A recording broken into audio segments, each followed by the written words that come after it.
Pertama, manusia tunduk kepada alam yang dahsyat. Bagaimana individu sejak kecil memahami nilai-nilai dan norma-norma sehingga dia melakukan satu tindakan sesuai dengan nilai-nilai dan norma-norma yang telah dia dapatkan. Kita melakukan suatu sesajen ke tempat-tempat tertentu. Kedudukan petani dan peranan petani atau individu itu ditentukan oleh penguasaan tanah pertanian. Seberapa besar dia punya lahan pertanian, semakin besar dia luas pertaniannya, berarti kedudukan dia semakin tinggi.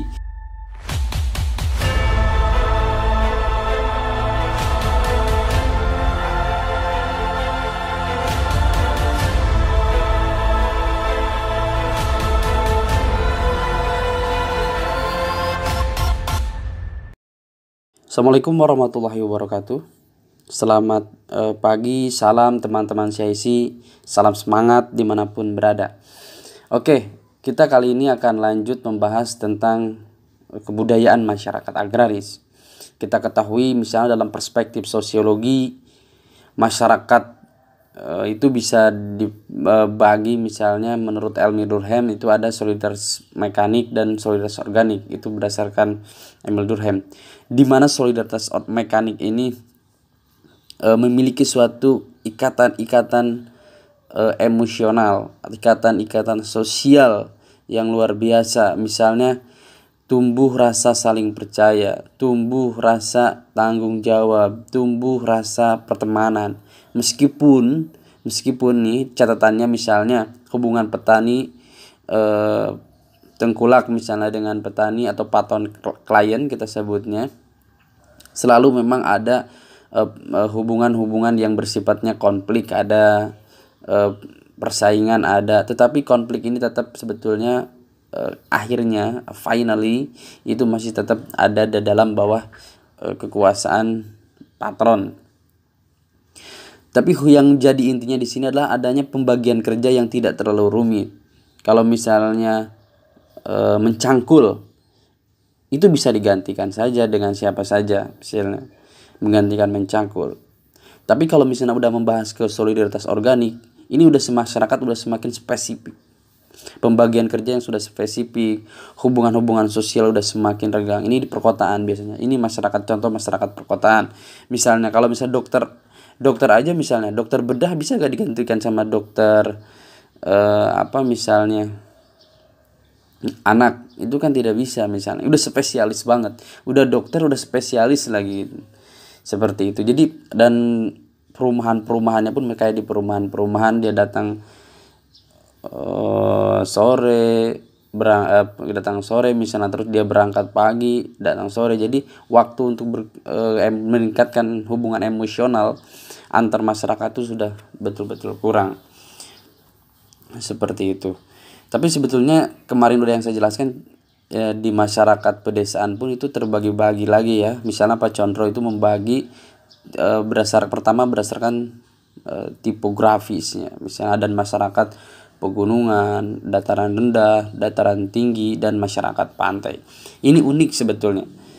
Jadi misalnya masyarakat pantai, dia tuh melakukan suatu diversitas lain, atau misalnya dia mencari pekerjaan lain di samping sebagai menjadi seorang nelayan. Bahkan hasil riset saya misalnya masyarakat pesisir di Pelabuhan Ratu Sukabumi, ada misalnya masyarakat nelayan yang hasil dari tangkapan dia, setelah dia mendapatkan uang, itu dibelikan atau dialihkan kepada lahan-lahan pertanian seperti sawah, seperti perkebunan. Dia tanam cengkeh, dia tanam pohon mangga, dia tanam sayur di sawah, tanam padi di situ. Karena kita ketahui sumber daya laut ini penuh dengan perubahan-perubahan iklim, penuh dengan perubahan-perubahan kondisi-kondisi sosial, budaya, ekonomi di situ, sehingga termasuk kondisi lingkungan sumber dayanya itu. Apakah misalnya ikan musim dari Januari ke Februari musim apa, ikannya misalnya di situ lagi musim ikan apa, itu berbeda-beda keadaan alamnya, sehingga mempengaruhi masyarakat nelayan harus bisa menyesuaikan diri dengan perubahan-perubahan alam itu. Salah satunya dengan melakukan suatu diversity itu. melakukan suatu diversity itu, melakukan suatu pekerjaan-pekerjaan yang di luar pekerjaan intinya. Ya, seperti tadi dia ketika tidak melaut bertani di sawah atau berladang di kebun. Seperti itu. Yang kedua ada pola pertanian, misalnya petani sawah, petani ladang, petani perkebunan rakyat, dan nelayan. Jadi yang pertama berdasarkan tipografis, yang kedua berdasarkan pola pertaniannya. Petani sawah, petani ladang. Petani sawah ini sebetulnya rata-rata di wilayah Jawa ya, Pulau Jawa. Ladang itu biasanya di luar Pulau Jawa. Sumatera itu luar biasa banyak sekali. Makanya kalau misalnya teman-teman baca di Involusi Pertanian tulisannya Gritsch, itu yang membedakan tentang petani sawah dan petani berladang. Kita sekarang kembali ke budayaannya misalnya. Kemarin saya udah menjelaskan sebetulnya ciri-ciri dari masyarakat agraris ini. Sebetulnya pertama, kalau misalnya teman-teman baca bukunya Sosiologi Umum yang di IPB itu, di dalamnya ada tulisannya Pak Endriatmo. Pertama itu memiliki hubungan dengan tanah dalam usaha tani. Jadi masyarakat agraris itu memiliki hubungan erat dengan tanah. Yang kedua, misalnya usaha tani ini bisa dijadikan suatu dasar melakukan suatu tindakan-tindakan sehari-hari mereka. Misalnya memproduksi padi, terus padi itu sampai dia konsumsi, dan juga ada sebagian yang dijual. Dan itu relung-relung mereka dalam bertani, cara-cara bertani, pola bertani, budaya bertani, kebiasaan bertani. Misalnya sebelum mereka menanam padi itu ada suatu tradisi yang dilakukan dulu, ada makan-makan bersama keluarga, bahkan mengundang masyarakat. Itu adalah kebiasaan atau budaya-budaya yang dilaksanakan. Yang kedua sebetulnya kedudukan petani dan peranan petani atau individu itu ditentukan oleh penguasaan tanah pertanian. Seberapa besar dia punya lahan pertanian, semakin besar dia luas pertaniannya, berarti kedudukan dia semakin tinggi. Misalnya kalau kita mendefinisikan sangat miskin, rentan miskin, kaya, sangat kaya. Nah, kalau misalnya kita tipologikan seperti itu misalnya berdasarkan tanah. Petani gurem misalnya 0,5 hektar misalnya contohnya. Itu semakin besar dia memiliki wilayah tanah, maka kedudukan sosial, ekonomi itu semakin tinggi di masyarakat. Seperti itu. Untuk sekilas barusan tentang gambaran masyarakat agraris yang di pembahasan sebelumnya sudah saya bahas. Sebetulnya kalau misalnya teman-teman baca tentang sosiologi pedesaan, bukunya Pak Sajogjo, Pujiawati Sajogjo, sebetulnya apa sih yang dimaksud dengan sistem nilai budaya? Kalau misalnya kemarin sudah saya sebutkan bahwa kalau berbicara tentang kebudayaan, ya kebudayaan itu segala aktivitas yang dilakukan oleh manusia itulah suatu kebudayaan, hasil karya manusia. Tapi kalau misalnya kita mendefinisikan tentang sistem nilai budaya, kalau misalnya teman-teman lihat referensinya di Sosiologi Pedesaan karangan Pak Sajogjo, di mana sistem nilai budaya itu merupakan suatu rangkaian dari konsepsi-konsepsi abstrak yang hidup dalam alam pikiran sebagian besar dari warga suatu masyarakat. Jadi suatu baik misalnya masyarakat dalam menilai suatu kebiasaan atau tindakan individu, ini buruk, ini baik, mana yang pantas dilakukan, mana yang tidak pantas dilakukan. Sebetulnya ini berbicara tentang nilai-nilai dan norma-norma. Kalau dalam sosiologi itu ada namanya sosialisasi, ada namanya proses sosialisasi. Bagaimana sebetulnya proses sosialisasi ini sejak kecil oleh individu mempelajari suatu nilai-nilai dan norma-norma yang berlaku di masyarakat. Atau misalnya dengan dalam pandangan teori struktural fungsional, bagaimana individu sejak kecil memahami nilai-nilai dan norma-norma sehingga dia melakukan suatu tindakan sesuai dengan nilai-nilai dan norma-norma yang telah dia dapatkan. Oh ini baik, oh ini buruk.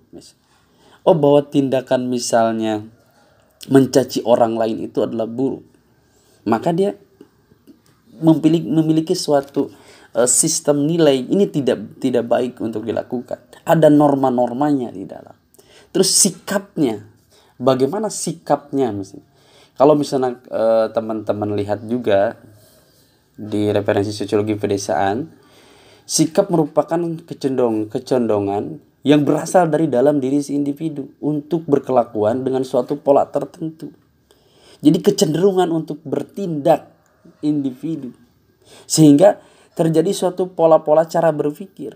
Tapi kalau di dalam sosiologisnya misalnya tindakan-tindakan seperti disebut fakta sosial, bisa saja disebut fakta sosial. Apa itu fakta sosial?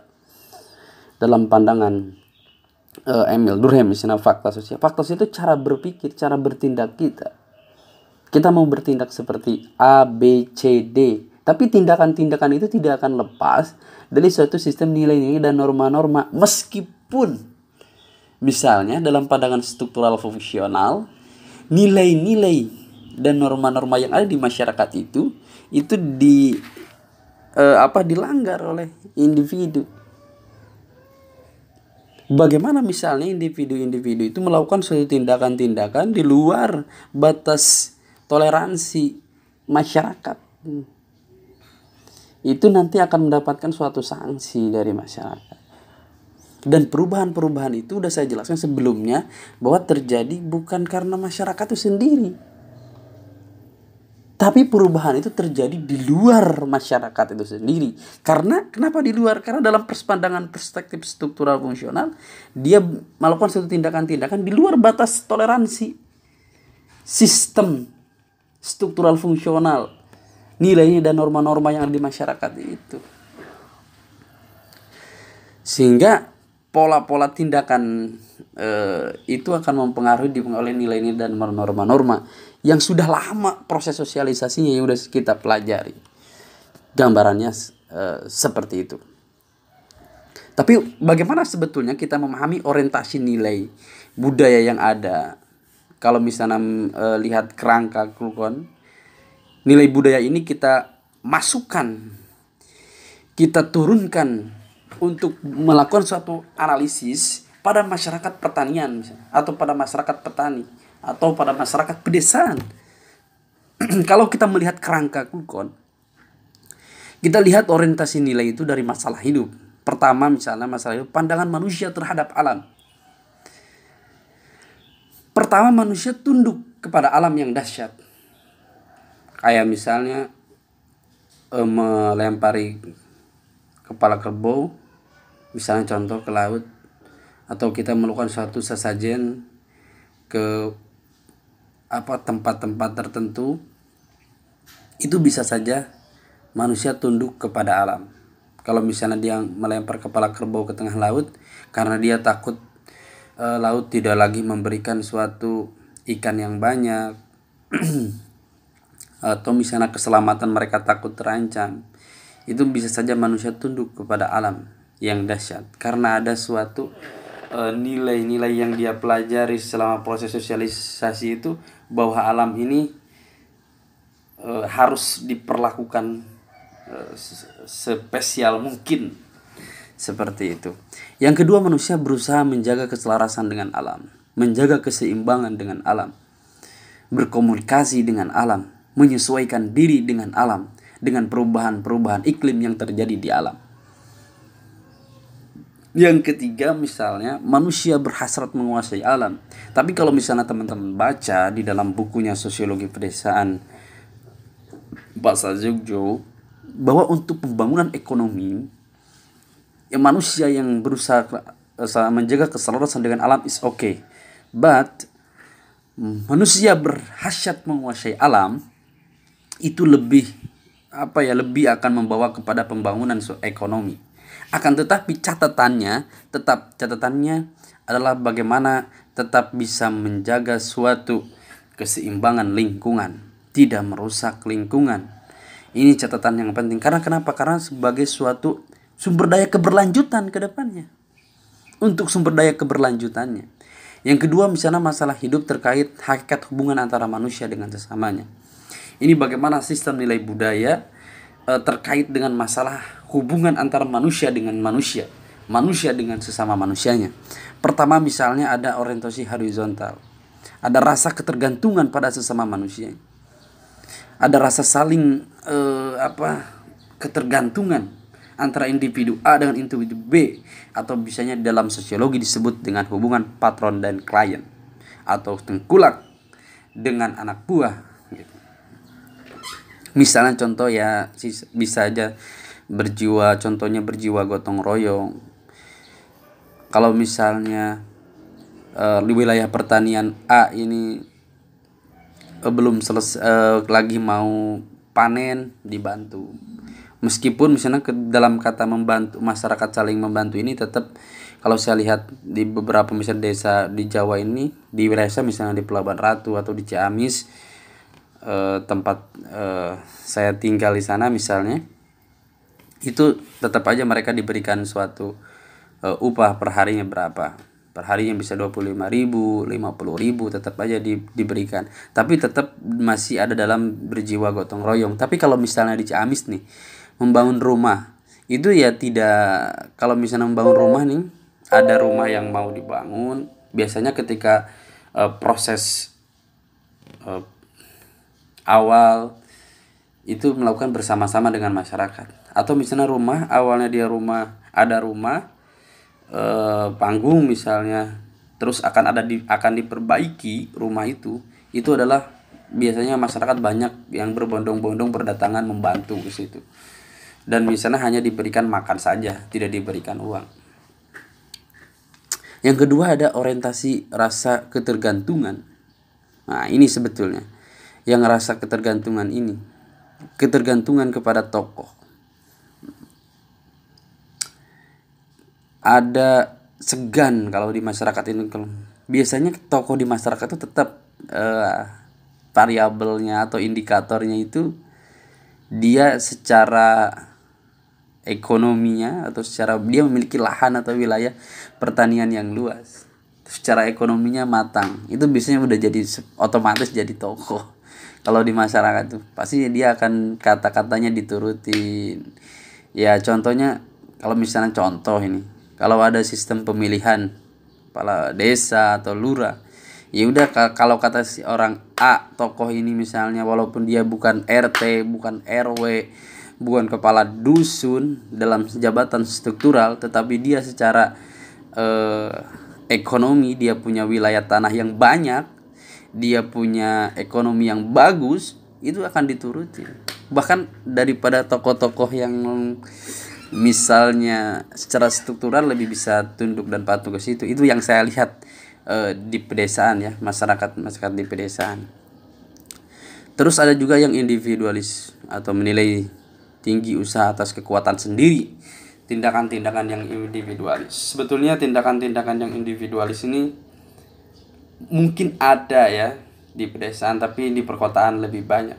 Karena misalnya kalau kita melihat ingin suatu masyarakat, apakah misalnya dari segi geografisnya atau dari karakteristik bagaimana suatu masyarakat itu budayanya. Bisa saja di kota juga karakteristik desa banyak sekali. Tergantung objek dan subjek kajian yang akan kita bahas.